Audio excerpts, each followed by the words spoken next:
kenalin aku Semangka. Di sini aku nggak sendirian nih. Aku bersama dengan rekanku. Aku Pisang. Di sini kami akan membawakan dua topik. Membedakan makanan sehat dan mengenal apa itu boraks. Disimak baik-baik ya adik-adik karena di akhir akan ada kuis loh. Oke, bertemu lagi dengan aku Semangka. Nah, aku akan mengajak kalian berpetualang menyelami topik pertama kita yaitu membedakan makanan sehat. Kalau gitu, langsung saja kita lihat perbedaannya. Let's go! Nah, kalian udah pada tahu belum sih apa itu makanan sehat dan makanan bergizi? Jadi, makanan sehat adalah makanan yang bebas dari bahan-bahan berbahaya seperti pengawet, pemanis buatan, pewarna, dan juga MSG atau yang biasa kita kenal dengan nama micin. Selain itu, makanan yang sehat adalah makanan yang mengandung gizi dan nutrisi yang seimbang. Berbagai kandungan gizi dan nutrisi bisa didapatkan melalui makanan 4 sehat, 5 sempurna. Sedangkan, yang dimaksud dengan makanan bergizi adalah makanan yang memenuhi kebutuhan gizi manusia. Di mana zat gizi itu dikenal ada 5, yaitu karbohidrat, protein, lemak, vitamin, dan juga mineral. Sedangkan, bahan makanan atau yang sering kita kenal dengan bahan pangan dikelompokkan menjadi 4 kelompok, yaitu makanan pokok, makanan lauk pauk, makanan sayur, dan juga makanan buah. Nah, kalian tahu nggak sih kalau makanan sehat itu terdiri dari beberapa kriteria? Di mana kriteria yang pertama itu tinggi serat. Jadi, serat adalah zat yang sangat berguna bagi tubuh karena dapat melancarkan pencernaan dan juga menjaga tubuh agar tetap kenyang. Contoh makanan yang tinggi serat itu sering banget loh kita temuin di kehidupan sehari-hari. Contohnya seperti mangga, alpukat, dan juga buah pisang. Kriteria makanan sehat yang kedua yaitu tidak mengandung MSG atau bahan penyedap. Di mana jika makanan terlalu banyak mengandung bahan penyedap dapat menyebabkan gangguan kesehatan seperti gangguan pencernaan, obesitas, jantung berdetak lebih kencang, hingga merasa sakit kepala. Serem banget kan adik-adik? Lalu, kriteria makanan sehat yang ketiga yaitu mengandung antioksidan yang tinggi. Kalian tahu nggak sih apa itu antioksidan? Nah, jadi antioksidan merupakan zat yang berfungsi untuk menangkal radikal bebas yang berperan dalam munculnya kanker. Selain itu, antioksidan juga berperan dalam menjaga daya tahan tubuh kita, terutama di masa pandemi COVID seperti sekarang ini. Nah, makanan yang tinggi antioksidan juga sering banget loh kita temuin sehari-harinya, seperti blueberry, kubis ungu, dan juga strawberry. Kriteria makanan sehat yang keempat yaitu menghindari penggunaan minyak jelantah atau minyak bekas yang sudah dipakai berkali-kali, karena makanan yang digoreng dengan minyak bekas atau minyak yang sudah dipakai berkali-kali dapat menyebabkan dampak negatif bagi kesehatan tubuh kita loh, seperti menyebabkan penyakit kanker. Serem banget kan adik-adik? Lalu, kriteria makanan sehat yang kelima yaitu memiliki komposisi yang seimbang dan juga beragam. Di mana makanan dianjurkan memiliki zat gizi yang seimbang seperti karbohidrat, protein, lemak, vitamin, dan juga mineral. Maka dari itu nih adik-adik, kalian sangat dianjurkan ya untuk mengkonsumsi makanan 4 sehat, 5 sempurna setiap harinya, agar dapat memenuhi kebutuhan gizi tersebut. Kriteria makanan sehat yang keenam yaitu higienis. Makanan yang sehat dan aman untuk dikonsumsi haruslah diolah dalam keadaan bersih dan disajikan secara higienis. Karena jika tidak, kemungkinan makanan tersebut bisa terkontaminasi oleh bakteri yang dapat menyebabkan berbagai macam penyakit. Dan kriteria makanan sehat yang terakhir yaitu tidak banyak melalui proses pengolahan. Nah, itu dia tadi beberapa kriteria makanan sehat.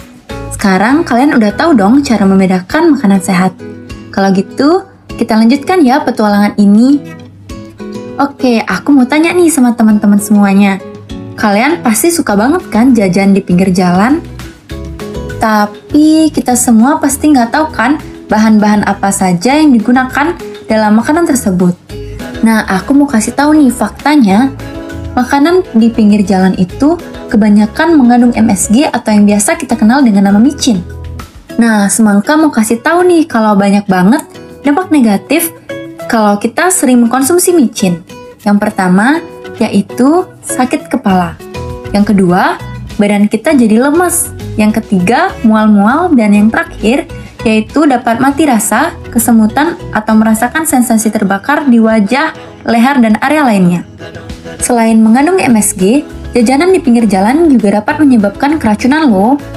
Dan jangan sepelekan nih soal keracunan makanan. Karena keracunan makanan dapat menyebabkan hingga kematian. Karena kita nggak tahu nih bahan apa aja yang digunakan dalam makanan tersebut. Bisa-bisa makanannya udah basi. Jadi, lebih baik kita mengkonsumsi makanan-makanan yang sehat dan juga bernutrisi. Nah, sekian penjelasan dari Semangka. Ingat diterapkan ya materi yang tadi dan jangan sampai dilupakan. Selanjutnya akan ada penjelasan yang nggak kalah menarik dari rekanku. Stay tune! Nah, kembali lagi bersama aku, Pisang.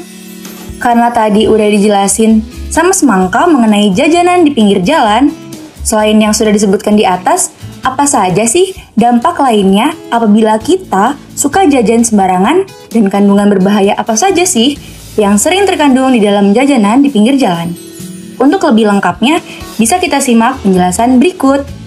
Tahu nggak sih, kebiasaan pola makan anak-anak merupakan salah satu faktor yang mempengaruhi kesehatan anak. Kebiasaan anak-anak yang sering jajan sembarangan dapat berdampak buruk, sebab banyak jajanan yang tidak aman dan tidak sehat beredar. Akibatnya, dapat menyebabkan anak terkena penyakit dan dapat menurunkan status gizi anak tersebut. Apa sih yang terjadi apabila anak mengalami penurunan status gizi? Penurunan status gizi akan menyebabkan berkurangnya gizi pada tubuh seorang anak atau biasa disebut dengan kurang gizi.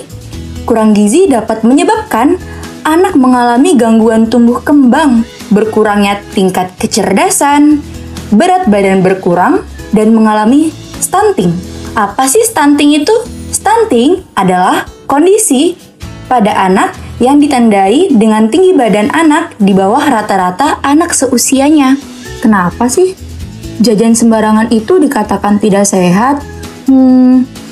Karena di dalam makanan tersebut ditambahkan bahan tambahan pangan yang tidak memenuhi standar kelayakan suatu makanan. Bahan-bahan tersebut diantara lain adalah boraks. Nah, boraks itu apa sih? Boraks merupakan zat pengawet berbahaya yang tidak diizinkan untuk digunakan sebagai campuran bahan makanan. Boraks biasanya ditambahkan ke dalam bahan pangan sebagai pengental ataupun sebagai pengawet. Terus, kenapa boraks berbahaya? Karena boraks merupakan senyawa kimia yang bersifat karsinogenik. Karsinogenik adalah zat yang dapat menyebabkan pertumbuhan sel kanker. Apabila mengonsumsi boraks dalam jumlah atau dosis yang banyak, dapat menyebabkan keracunan, bahkan kematian loh.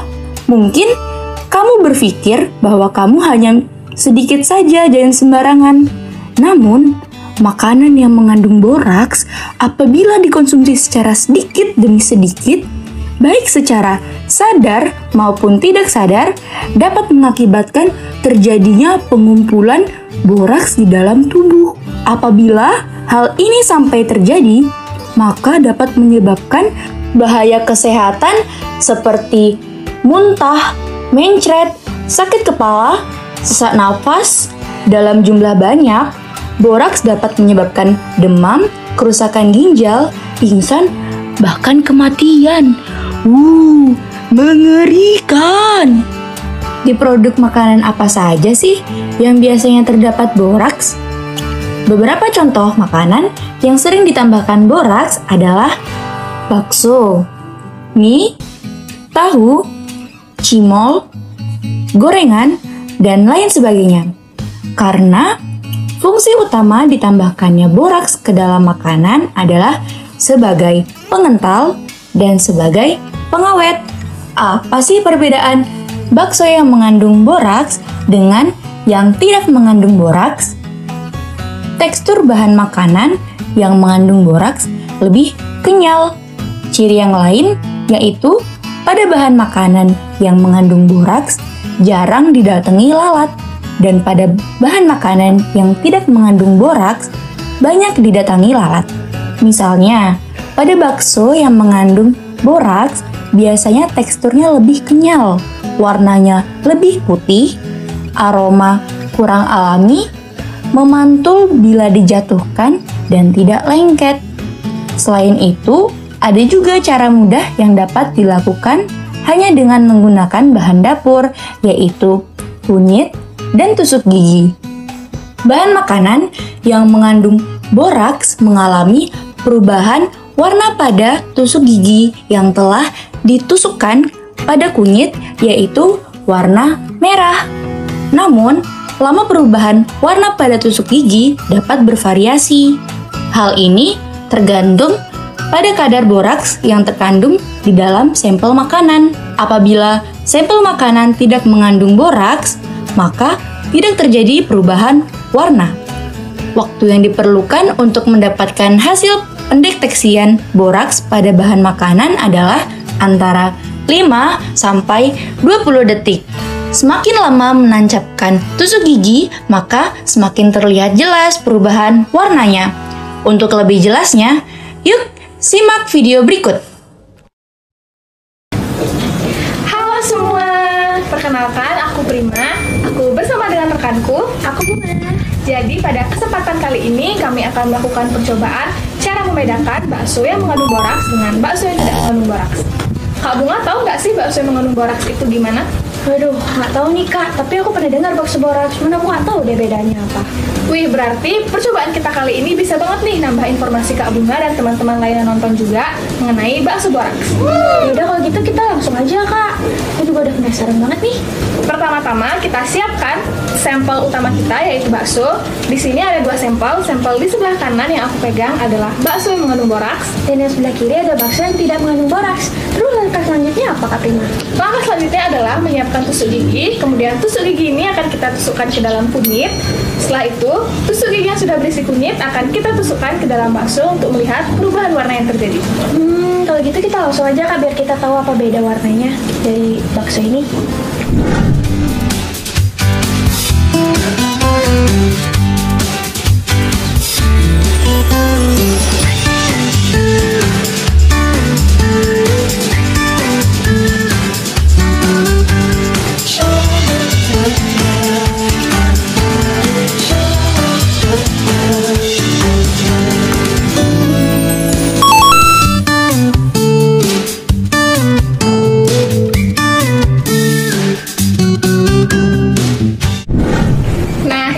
Cara membedakan bakso yang mengandung boraks dengan bakso yang tidak mengandung boraks. Semoga setelah menonton video edukasi kita, kalian tidak suka jajan sembarangan lagi ya.